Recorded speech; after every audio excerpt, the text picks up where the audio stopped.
Shunned by the West, isolated in Gaza and seemingly unable to uphold freedom of speech, Hamas is being reduced to running the state through intimidation. But Hamas has one ace to play to unite the Palestinian people behind its embryonic government, in the form of the specter of the great enemy, Israel.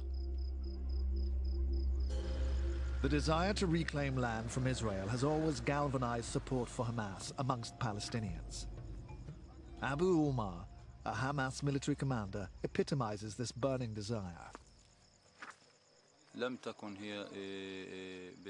This place is not really where I belong, or where my ancestors come from. My father was kicked out of his home 3 kilometers across the border behind us.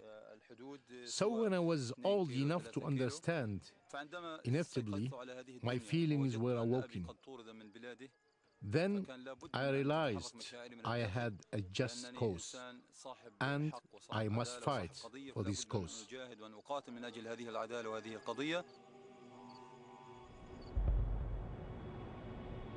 In 1948, when Israel declared independence, it triggered a war with its Arab neighbors that displaced 700,000 Palestinians from their homes. Hamas has always advocated the repossession of that Palestinian land through armed resistance. The international view of Hamas as uncompromising extremists is typified by one of the old guard.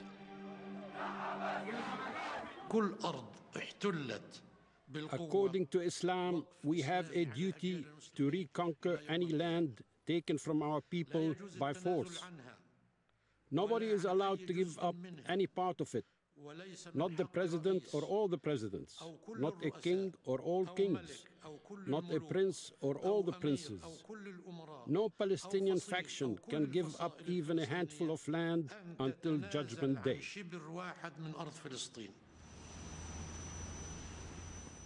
So today, when the American president calls a peace summit, it's Fatah's leader, Mahmoud Abbas, who's invited as sole representative of the Palestinians, because Fatah, unlike Hamas, accept Israel's right to exist.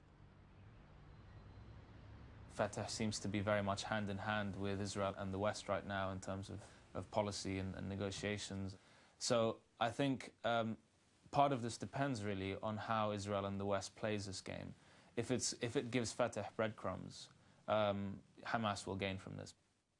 And I think this has been a mistake of the international community to have this kind of blanket ban on Hamas, where it's failed to see that there are pragmatic leaders within Hamas that could be engaged with. One of those leaders shunned by the West is Khalid Mishal. Targeted for assassination by the Israelis, he claims Hamas is ready to enter into dialogue with all parties. It's the United States and some of the quartet who veto dialogue with the legitimate Palestinian government, of which Hamas is an essential part. We are open to all. We are prepared to talk to anyone. We are not outside the Palestinian arena. We are an essential part of it. We have legitimacy because of the elections and the legitimacy of our struggle.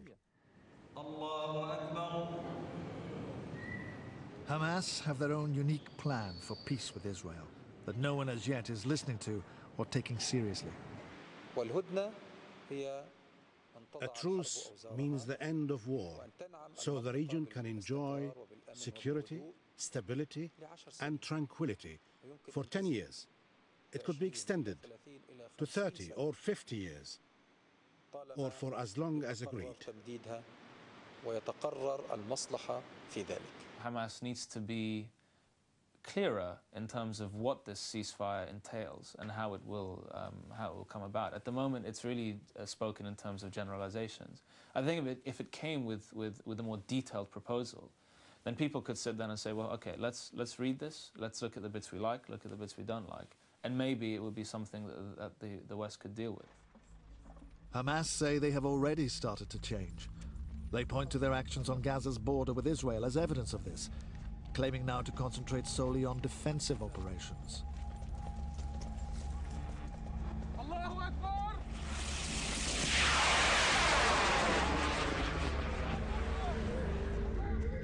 But the reality is rockets are still hitting Israel, not fired by Hamas fighters, but by other Palestinian factions. نحن في سرايا القدس عندما نطلق صواريخنا لن نتعرف ولن نهتم لما يقوله البعض. نحن كما قلنا نهجنا نهج مقاوم. نرفض نحن ما ستفعله حماس بنا. لا حماس لا تعترض لمقاومتنا لأن حماس طبعا هو تنظيم مقاوم مثلنا. Prime Minister Haniya has no qualms defending his government's endorsement of such actions. أن تقاوم الفصائل هذا حق. ولكن all factions have the right to resist. However, what is the best way to resist? How can we do it? That's what we are continuously looking into. Therefore, we are talking to our brothers in Islamic Jihad.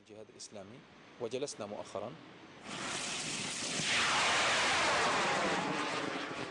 I think Hamas allowing rockets to be fired into Israel reflects two things. It reflects the fact that the international community has shunned Hamas, and that then Hamas has really no incentive to stop those rockets because it doesn't see any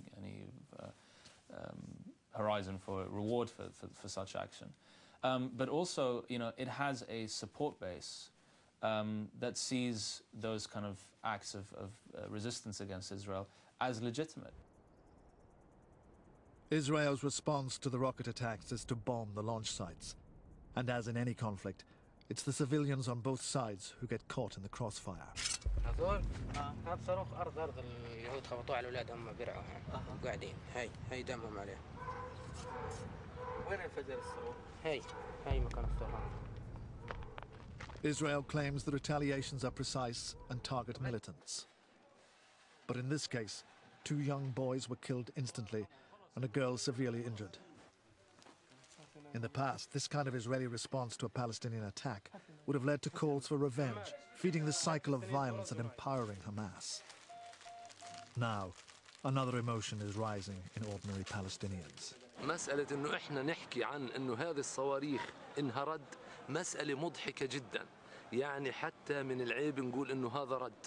دولة إسرائيل دولة عظمى تمتلك من العتاد الحربي ما يحطم كل عواصم العالم. بالتالي من الجرم إنه إحنا إن نتعامل مع دولة إسرائيل أو نرد عليها بصواريخ بدائية بهذه الطريقة.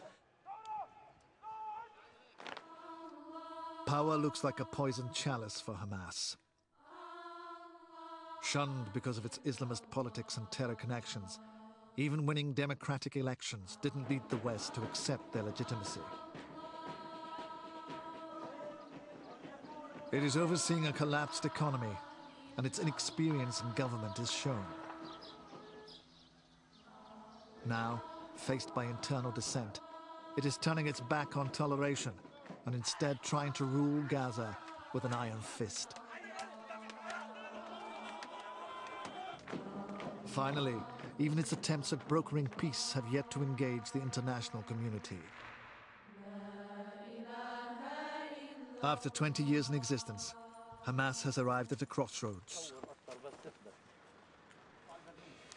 If Hamas does not go back to resistance to regain its image and reputation as a guerrilla movement, I think their support will shrink dramatically. Hamas was supported because of its guerrilla operations against the Israeli, because of their suicide bomber, not because of their skills as administrators or as rulers or governors.